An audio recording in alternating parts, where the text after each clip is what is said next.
So in the 2002 Cup run, when the Wings had, they're playing the Avalanche, I think, in the conference final.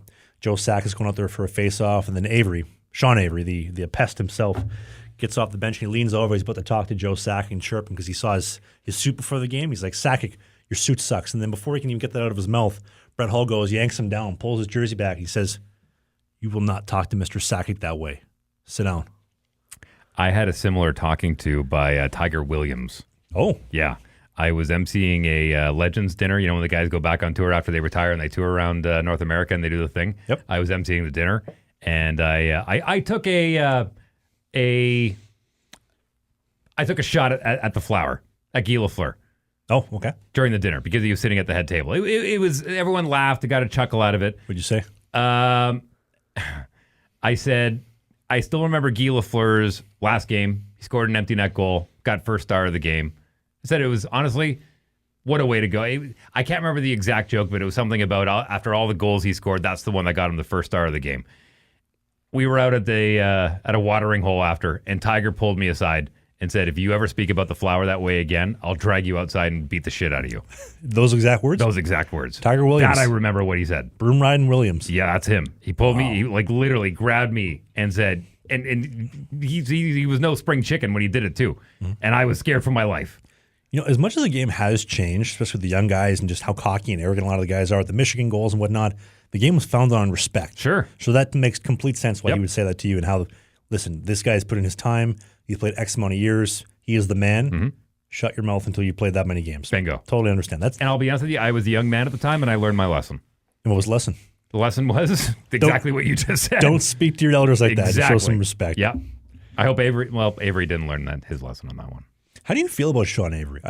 Sean Avery is one of those guys that is so hotly contested between people that either love him or absolutely hate him. There's no in between. I think he was great for the game from a media perspective. I think he was one of the few guys that spoke his mind, didn't do the usual, 60 miles to go and just got to get out there and, bury down, fire on all cylinders.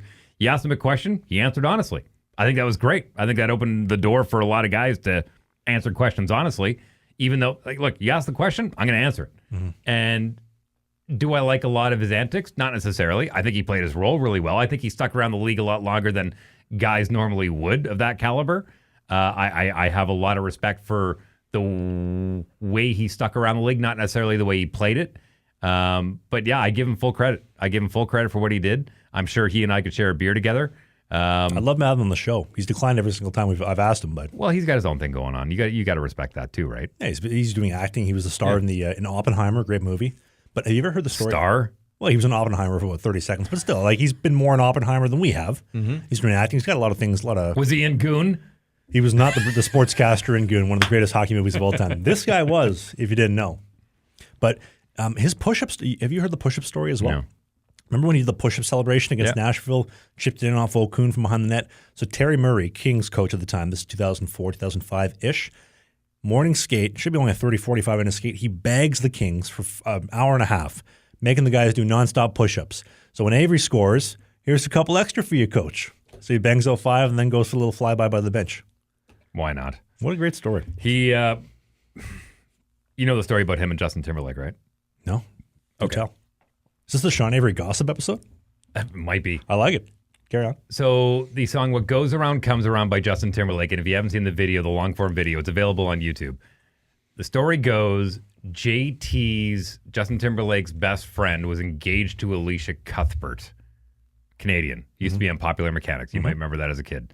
Apparently, she also had extracurricular activities with Sean Avery. Which is the comment he made about Dion Phaneuf. Yep. Bingo. And that song is about that relationship, from what I understand. I won't get into the nuts and bolts of it. I won't get into the popular mechanics of it all.